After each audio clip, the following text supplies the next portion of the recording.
Florida Governor Ron DeSantis is now the first presidential candidate officially in the ballot in South Carolina. DeSantis filed his paperwork this morning. He went on to unveil his, quote, anti-woke agenda in an attempt to win over voters. CBS News senior White House and political correspondent Ed O'Keefe joins us now. Ed, what does the fact that Ron DeSantis is the first person to file his 2024 candidacy in South Carolina signal to the whole Republican playing field? It's kind of a flex, Lilia, because he, of course, is the first to do it when there were two South Carolinians also running for president, Nikki Haley, the former governor, and Tim Scott, the current junior senator. So by showing up and doing this and paying the $50,000 registration fee in advance, it's a demonstration that he intends to be in this for the long haul, that he can afford that filing fee. And it's a sign to voters here that might be sniffing around and trying to figure out who they want to support, how seriously he takes the chances here in South Carolina. And the way the calendar is shaping up, he made this point today at his various stops, we're actually going to probably end up spending more time and attention on South Carolina than we have in the past, given the way the calendar is expected to go, with Iowa beginning things in mid-January, New Hampshire a little bit after that, but then there being a bit of a stretch between New Hampshire, South Carolina, and the states that come after that. So he's signaling here, I intend to compete. I'll be back often. But consider this one of his first real formal tours of what ultimately is usually the third state. Well, let's talk about his message. What do we know about the plan that he's unveiling today? This gets to what a lot of Republicans or those in the conservative space have been focused on or concerned with in recent months, and that is the so-called woke agenda that seems they fear is overtaking the Pentagon. Things like the, focus on diversity, equity, inclusion issues, the abortion rights policy that's been put in place in the wake of the Roe v. Wade repeal, the idea that service members who live in states that don't allow for abortion services could then have the ability to fly on the Pentagon's dime to a state where they can have those services. And other concerns about promotions and whether all that focus is taking away from the ultimate military readiness.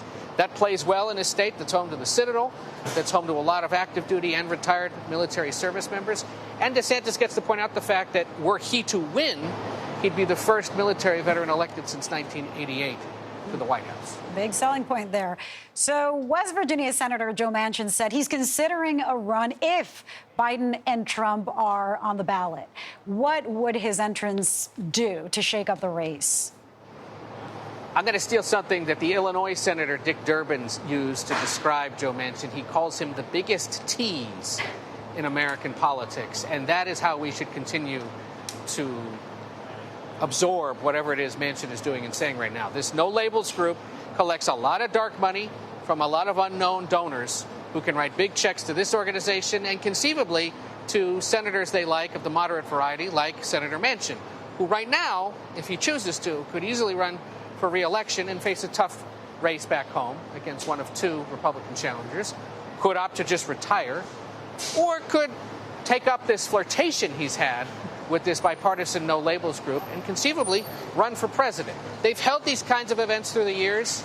It's just that right now, given the times and given the polling that shows that most Americans are kind of meh about their two options, that they want the ability to consider a third option. So No Labels has said they're trying to get on the ballot in all 50 states, and they'll only run a unity ticket, one Democrat, one Republican, if it's Biden versus Trump among Democrats and Republicans. But does it weaken Biden? Either way, Manchin's keeping his options open.